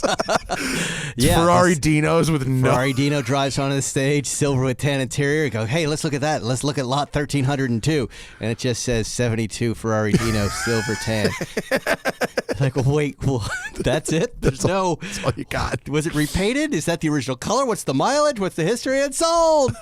350 grand, just like that. Yeah, there were a lot of cars. Do your own Why is the inspections, 918? That 918 was only bid up to 900,000. The guy next to me goes, "You see, the Porsche market is flat." And then Eli Kogan from Auto Storage in Phoenix goes, "Yeah, I was with the guy when he blew the engine at the track. That's a replacement engine." But that's not in the description. It just says 918. $1 million. Oh, man. Drinking beer. Doesn't matter. Sell another one. Ben Barrett says on the screen, right? Just like this. What I didn't know, because I was up on the stage, they have what the seller thinks the car will go for, and then they have their estimate. Oh, really? And that's the only information they have. The auctioneer has on that screen. As opposed to like RM and Gooding, where they have lots of information. Well, these guys are about get in, get them in, get them out. So it seems like every minute they don't. It's more made for about the TV. ticking clock. It's made for TV. No, it's made for selling shit, getting it up on stage, and then sell it just fast. a volume. They very rarely pause and eke out those extra bits, right? Oh yeah, that's true. No, when you go to like RM or Gooding, it stalls, and then they kind of let it marinate, and they ramp it up, Right. and they get the extra money, but sometimes it takes kind of a while. These guys are volume. Yeah, it's yeah, impressive. It's fun. Yeah. Ben says that I always say get the Michelins for road car tires. Is there an equivalent for motorcycle tires? I'm a first-time motorcycle owner. Do you know? I don't know. I honestly, I have to say I don't. I've only ever bought one set of motorcycle tires, and they were Continentals, and they were fine. And that's all I can say. I've sorry, never I don't bought know. them. I just ride them until they're slicks.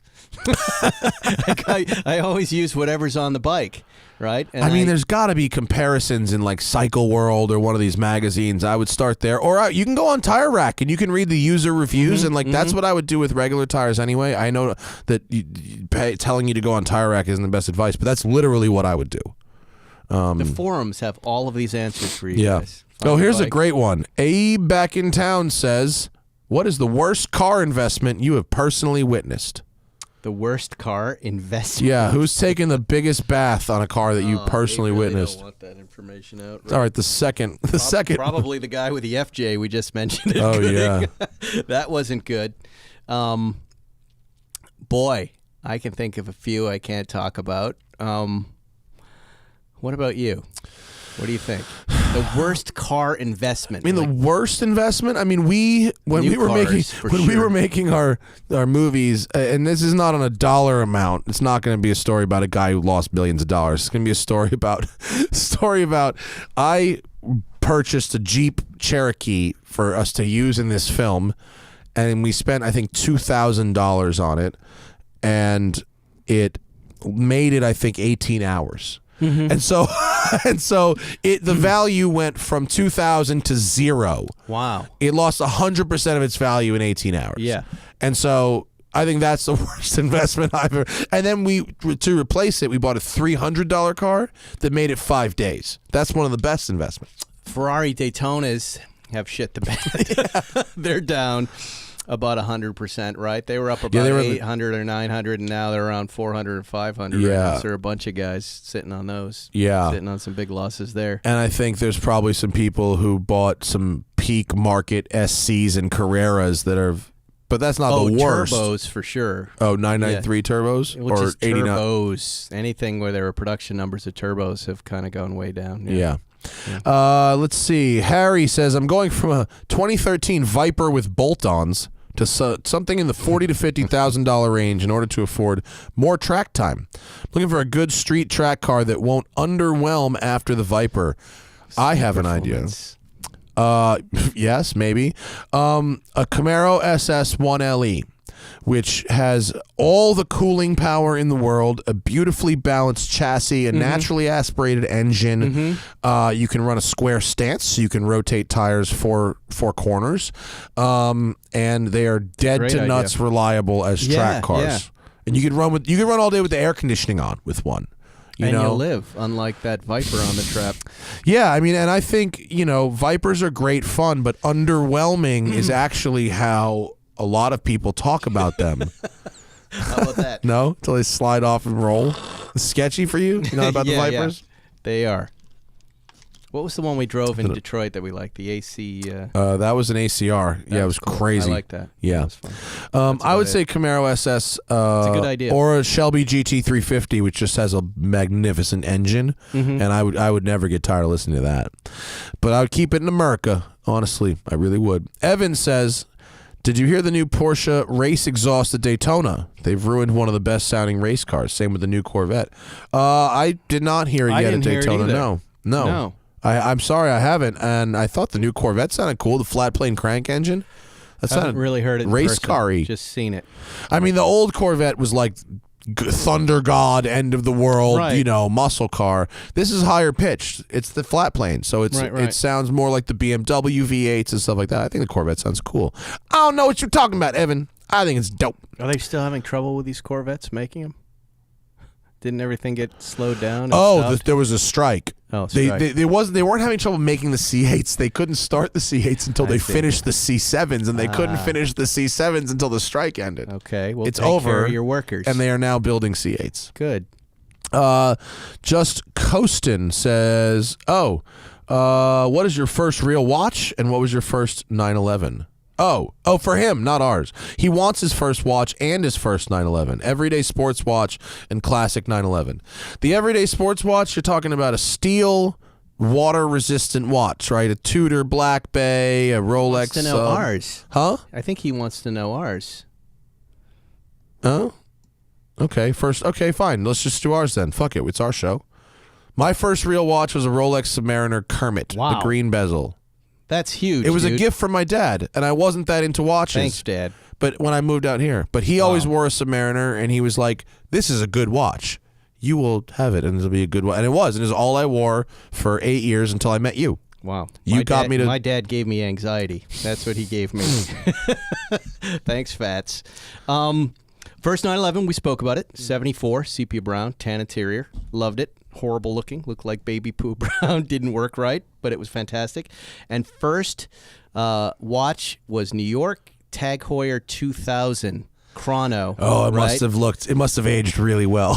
I sent that watch recently to Tag Heuer and said, make it new, and they did, and I have it now, and I haven't worn it yet. And it's teeny tiny, and it's, but it was a chronograph. I used to see it walking home from work, and I just kept walking by it every day. And then one day I went in and I bought it like a crow. Just give me the shiny thing. I love that watch. I'm glad you got it restored. How did they charge an arm and a leg to restore it? No, but they did. I don't recall what I paid. It wasn't a big deal, but they do, when you send it to a watch company. They replace shit. They replace everything. Yeah. It's got a new dial on it, the whole deal, but it looks beautiful. That's cool. It's really cool. I'm surprised you wanted it restored instead of to keep the patina. You're normally a patina guy. It's not a collectible watch. Maybe it will be someday, but it's kind of like when Letterman restored his Fiero and made it perfect. Right? It's not Did he really? Yeah, he did that to a GMC pickup truck, and he did that to a Fiero.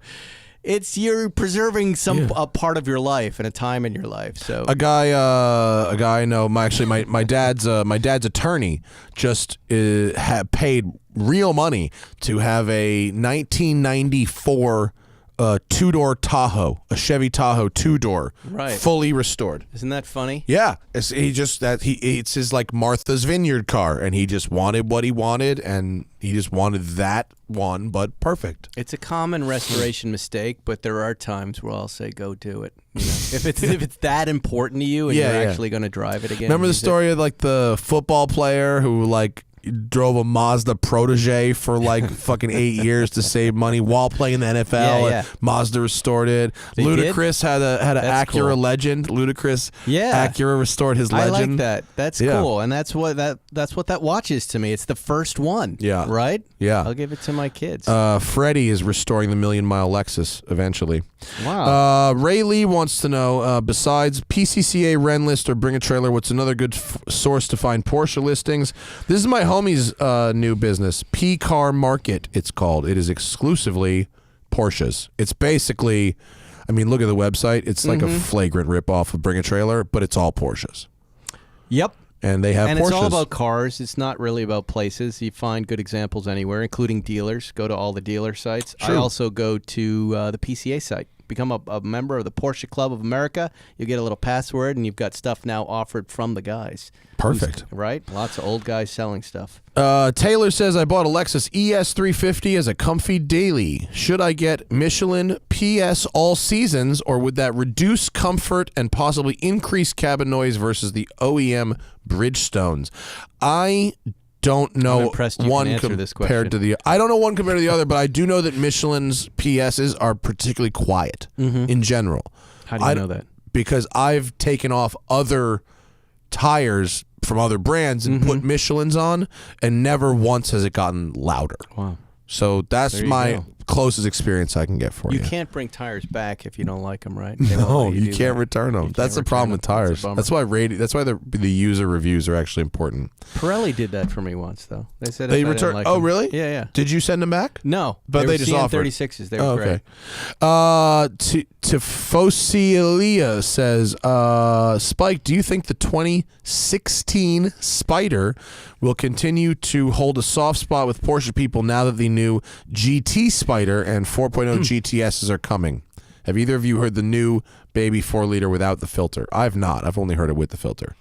Well, special place. I don't quite know what that means, but the 2016 Boxster Spider, I know, was developed apparently not by the GT car team, whereas the new one is. Here are my thoughts. Like, the world is filling up with these GT cars, right? These GT3s and these special cars and the Boxster Spiders. They're all dangerous. If you're thinking like, will it hold its value? I would say no. I just know how I buy cars. That next one that comes out, that's the one I end up wanting. And maybe 15 years ago, when did we have the first GT3 come here to America? When is the 997? That's 07. Right? Oh no, 996. Excuse me, 04. 04, yeah. Right? Mm-hmm. The 996 GT3, right? Yeah. And that's a time where we were dying for this car. They were only for sale in Europe. Right now, we've got them here. Or is that the GT3 RS? It's all confusing. Anyway. They fill up year after year. There's so many GT3s in this country. You tend to look at the new ones and what are they going to do next. So I don't know. I would buy the newest. I would stay away from the oldest because that special place will disintegrate when that new Spider or special thing comes out from Porsche. And, you know what I mean? I agree with you. Either go old or go new. Right. And in the middle are just drivers. Buy to drive, with and the then exception of the 4.0. Right.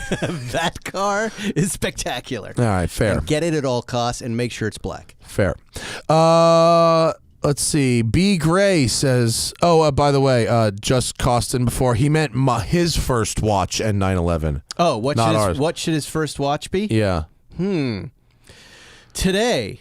All right. Well, let's avoid the Speedmaster. I don't think that's your first watch. And the tags, it's a nice entry point. If you can afford a sub or a GMT Rolex, it will ruin you for other watches. That's how good and versatile they are. Yeah, maybe a 90s Submariner, right? Yes. Go for something. The transitionary ones. Yeah, yeah. 90s or early 2000s transitionary. Cool. And 911s, if it depends if you're vintage or new, but I'd be looking at 80s 911s right now. They're good time great. to buy. They're fun.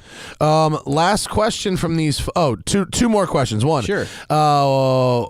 B. Gray says, I mentioned years ago that I don't get sport trucks, like lowered, fast pickup trucks. Right. Does my opinion still stand, and what is Spike's opinion on them? Okay. I think they look cool. I have no interest in driving them. What is he talking about? Like the Range Rover SVRs? Like the GMC Cyclone and like Ford Lightnings and Ram SRT 10s and shit. Well, I was racing one on Wilshire when I got a speeding ticket 2 days ago, so my opinion is based on it was impressive how fast that truck was. I did beat it as we both went through the radar trap, and the cop just looked at us incredulous, just going, "What the fuck are you guys doing?" Russell Peters has a Lamborghini Urus. I know this technically isn't a truck, and it's the first of these fast trucky things that I've driven where I went, this works. I love that thing. I know you're not a big fan, but I find it to be. I'm not a fan of the styling. I like how it drives. I just thought an incredible thing. It's the only one so far that I've driven that kind of makes sense. That and the Hennessy trucks I like. The Velociraptor, Velociraptor Ranger. I actually think the Hellcat Jeep makes a little more sense than the Urus, actually. Really? It's very Merca, because it's so Merca. They're two very different things. Yeah. But the Hennessy Velociraptor and the Velociraptor Ranger. I know you liked the Ranger. They integrated right into my life perfectly. Yeah. And I loved it. And then when I was alone, I got on it and had a good time. Yeah. Chris says, I have actually two more. Sorry. Tyler says, Spike, what are your thoughts on the 911 Porsche Sport Classic, the 991 Sport Classic? Well, they didn't bring those to the United States. Oh, is that Europe only? Yeah. Okay. And there was a kid, he's out in Malibu every once in a while, introduced himself. He built one. Oh, he faked he? A little fakey? Yeah, and it looks good. It's got the ducktail, and it's got the whole look. Is it just cosmetic, or is there anything mechanical to them? I think there's a little horsepower.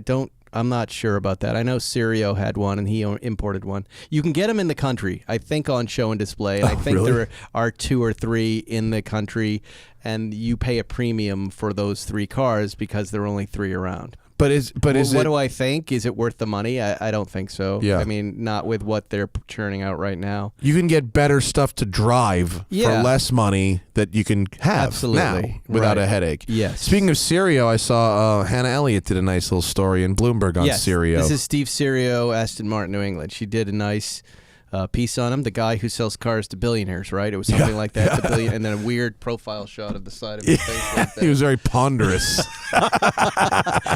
He's got a really bitchin' car for sale right now. He's got a dark blue interior, blue cab top, 58 Speedster done by John Wilhoit. Oh, really? That is all blue? With Rudge blue knockoff on blue wheels on blue on blue and blue wheels. Oh, it's blue fucking wheels? All navy wow. blue. I don't know what color it is, but it looks dark blue. Wow. And that thing is gorgeous. That if you go to, I think, the Real Bond Group right now, he's got that, and he's got a 57 or 58 Speedster all original with 37,000 original miles on it. Oh, wow. That's and big dollars. Crazy. Big dollars. Yeah. Last question, and we're going to call this show. And I'm going to go meet my friend for some ramen.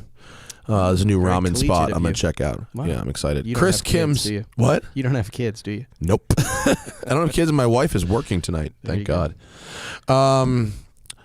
Chris says, I've got a manual GT3 as a fun car, and my daily is a 2014 E63 Mercedes.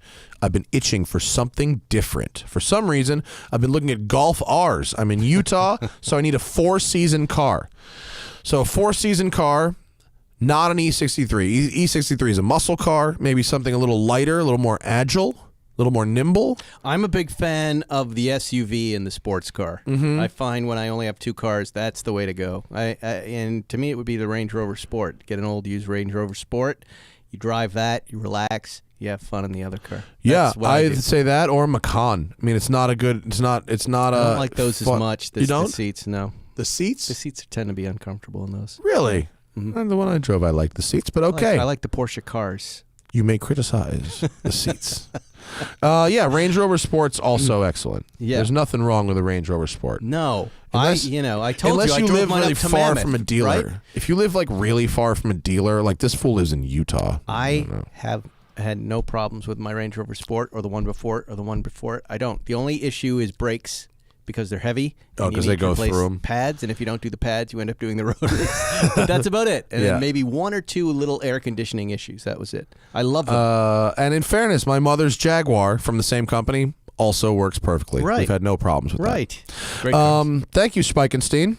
This has been fun. Spike Feresten on the gram. Follow that fool. When was this photo taken of you?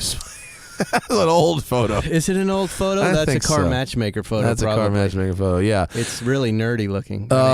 Spike's Car Radio is the podcast on Podcast One. Now on Spotify. And Spotify. Follow us on Spotify is what we're supposed to tell everyone. Oh, I'm so jealous you got to hang out with Kevin Pollak because I fucking love that dude. He was hilarious. Great. We have a show with Jerry coming up. We have Russell Peters, I just told you, and the guy from Tesla, the show you and I did, right? Oh, No, from Bollinger. Oh, yeah, from Robert Bollinger? Yes. That was an interesting show. That was fun. I liked Robert. I thought he was an interesting guy. Yeah. He had a good story. And Willie T. Ribs, we're posting him Wednesday. Oh, you really? Yeah. Yeah. Adam Carolla made a documentary about him. Race car driver. He came on. Best name ever. Yeah. I know, it's Best great. fucking name ever. It seemed made up. It almost does, doesn't it? Yeah. All right. Thanks for listening to us, folks. We've got more shows this week. Let's see. Tomorrow, Wait, today's Monday. Sorry. Wednesday, I've got Dr. Robert Watkins coming in. Dr. Watkins actually did my back surgery. He is one of the best neurosurgeons in the country. He works on NFL athletes, Cirque du Soleil performers, Olympians. His office is wall-to-wall photos of athletes and stuff who he's saved. And he's going to be talking about how to keep your back in good shape while doing a lot of driving, because it's not just me and it's not just because I'm fat. Our good friend Zach Clapman, who is the fittest person ever, eats brown rice and fucking broccoli all the time. He's always at the gym. He's now having the same kind of back problems I'm having, and it's all from driving. So Dr. Watkins is going to talk about that. And then on Thursday, we've got Alex Roy and David Morse coming in studio. David Morse was a participant in the 1982 and 1983 U.S. Express. Proper. Like the real Cannonball Run shit. Wow. And this guy rules. He's great. So they're coming in. That's this week on the live show. Thank you, Spike. You want to plug anything else? That is it, my friend. See me on Instagram. I'm happy to answer your questions there. Spike will be on the gram. Thanks, folks. The Smoking Tire Podcast is powered by Shout Engine. Get your own damn podcast at shoutengine.com. It's easy. All you need is a microphone, a connection to the internet, and ideally, something to say. Good night.